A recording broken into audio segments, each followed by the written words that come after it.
Good morning class 8। हम लोग इस्मत चुगताई द्वारा रचित कामचोर कहानी को पढ़ रहे हैं और पिछली कक्षा में हम लोगों ने पढ़ा कि किस तरीके से बच्चों को काम करने के लिए कहा जाता है कि ये सारे के सारे कामचोर हो गए हैं। तो बच्चे क्या करते हैं, काम करने का निश्चय करते हैं और उन्हें यह भी लालच दिया जाता है क्या कि उन्हें इस काम के बदले तनख्वाह भी मिलेगी। तो फिर तो तनख्वाह की बात भी आ गई, तो बच्चे काम पर भिड़ जाते हैं और वह जिस तरीके से काम करते हैं वो बड़े ही मज़ेदार बात है।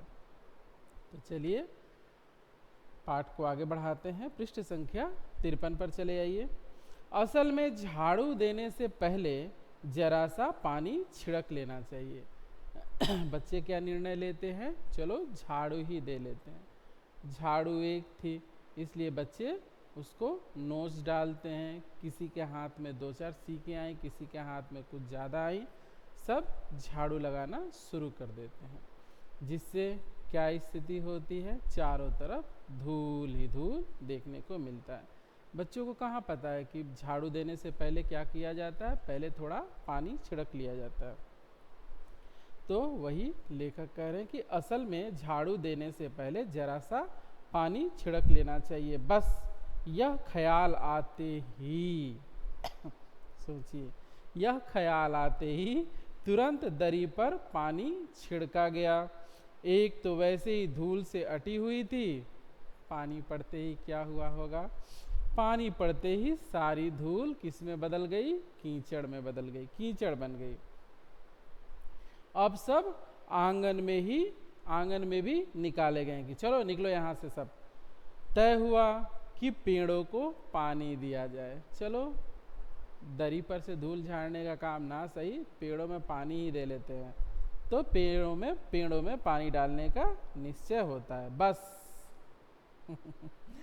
सारे घर की बाल्टियाँ, लोटे, तसले, भगोने, पतीलियाँ, ये सारे जो बर्तन हैं लूट लिए गए।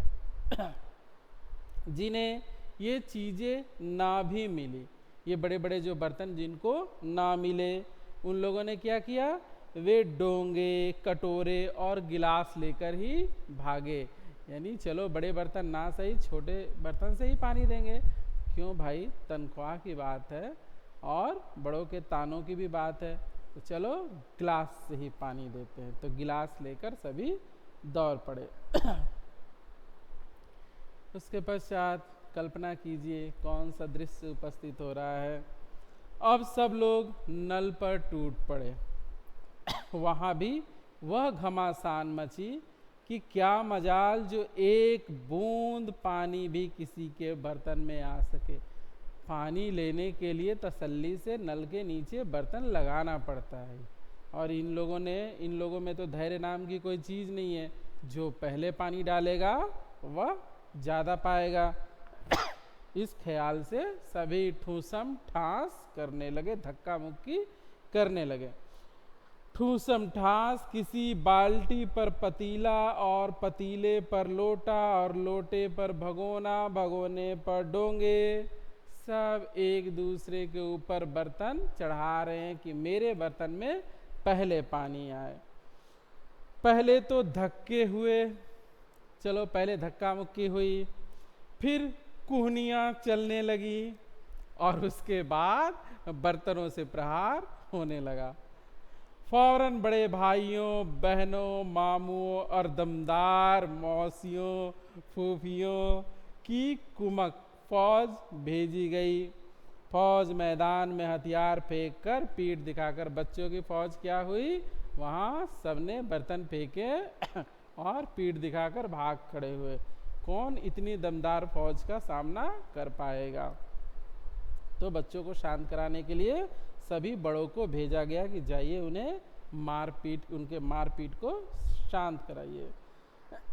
इस धींगा मुश्ती में कुछ बच्चे कीचड़ में लथपथ हो गए, जिन्हें नहलाकर कपड़े बदलवाने के लिए नौकरों की जो वर्तमान संख्या थी वह काफ़ी नहीं थी।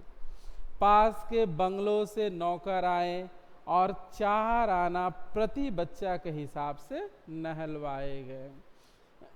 बगल के बंगलों से नौकरों को बुलाया गया और एक बच्चे को नहलाने के लिए 4 रुपया मेहनताना देकर बच्चों को नहलवाया गया।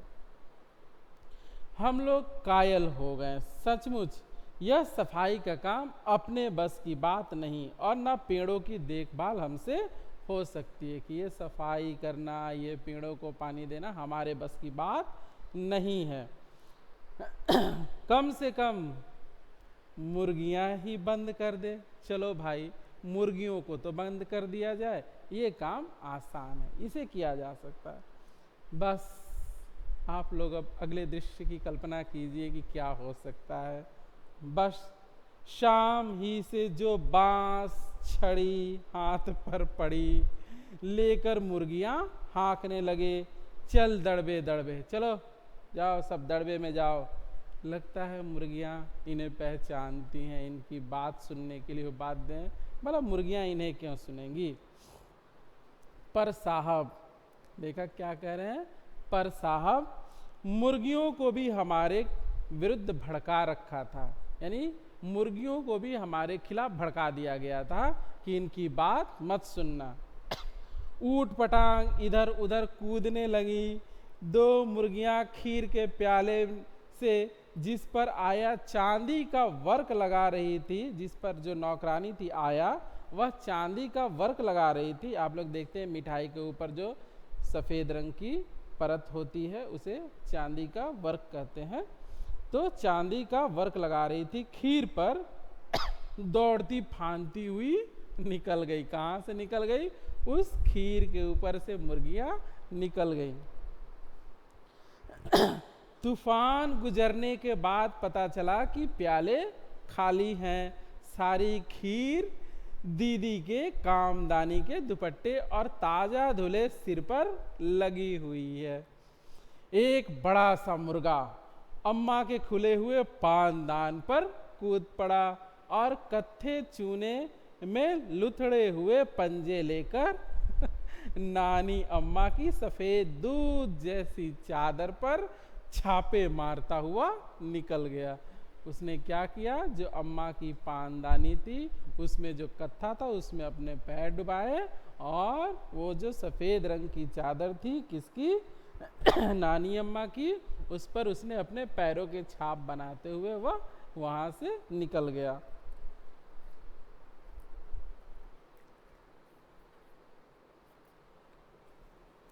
एक मुर्गी दाल की पतीली में छपाक मारकर भागी और सीधी जाकर मोरी में इस तेजी से फिसली कि सारी कीचड़, सोचिए मोरी का अर्थ होता है नाली, तो मोरी में फिसली और सारी कीचड़ मौसी जी के मुंह पर पड़ी, जो बैठी हुई हाथ मुंह धो रही थी। बेचारी मौसी हाथ मुंह धो रही थी और वहीं से एक मुर्गी सरसाती फिसलती हुई नाली से निकली और वहां की कीचड़ कहाँ पड़ी, मौसी के ऊपर पड़ी। इधर सारी मुर्गियां बेनकीन का ऊंट बनी चारों तरफ दौड़ रही थी। बेनकेन का अर्थ होता है बिना नकेल के, यानी उन पर कोई नकेल नहीं था।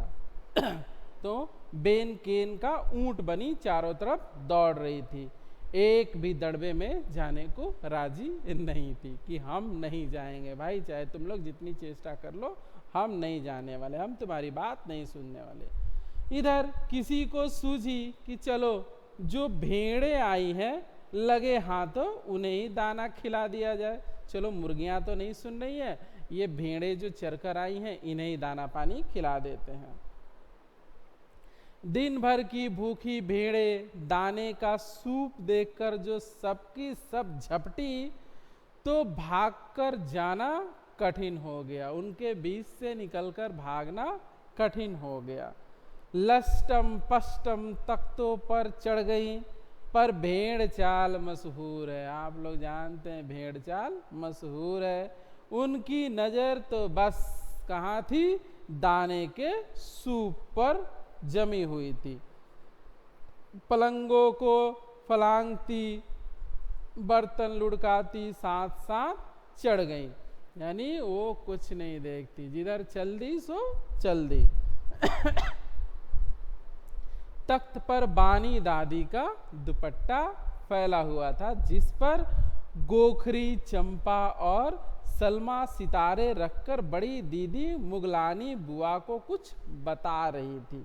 भेड़े बहुत निसंकोच सबको रौंदती हुई मेंगनों का छिड़काव करती हुई निकल गई, यानी वो जो उनका ये पोटी होता है वो करती हुई निकल गई।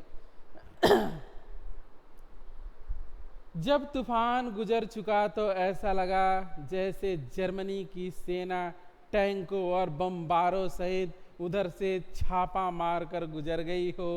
जहां जहां से सूप गुजरा, भेड़ें शिकारी कुत्तों की तरह गंध सूंघती हुई हमला करती हुई उधर से निकली।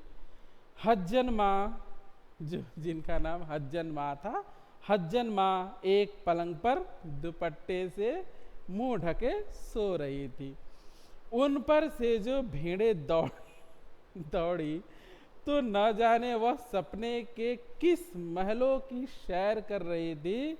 दुपट्टे में उलझी हुई मारो मारो चिल्लाती हुई उठ बैठी। अगली कक्षा में जो हम लोग मिलेंगे तो बाकी का जो अंश बचा हुआ है उसको पढ़ेंगे और इस पाठ को समाप्त करेंगे। तो मिलते हैं अगली कक्षा में और पढ़ते हैं कामचोर।